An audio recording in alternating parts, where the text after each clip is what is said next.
पिंपळगावच्या उद्योग भवनात e bike जळून खाक. ढगाळ वातावरण व त्यात अचानक वाढत असलेला तापमानाचा पारा यामुळे उष्णतेमुळे वेगवेगळ्या वाहनांना आग लागण्याच्या घटना घडत आहेत.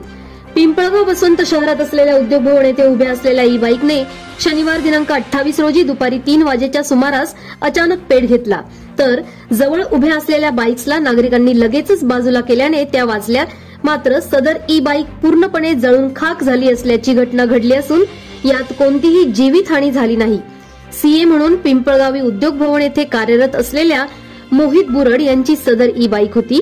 याबाबत अधिक माहिती अशी की मुंबई महामार्गालगत असलेल्या उद्योग भवन कॅनरा बँकच्या मागे मोहित बुरड यांच्या ई बाईकला उन्हाच्या वाढत्या झळामुळे बाईकच्या बॅटरीने पेट घेतला आणि पाहता पाहता भडका उडाला.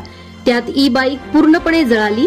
सुदैवाने यात कोणतीही जीवितहानी झाली नसून वाढता उन्हाचा पारा लक्षात घेता वाहनधारकांनी वाहने सावलीत पार्किंग करणे गरजेचे आहे.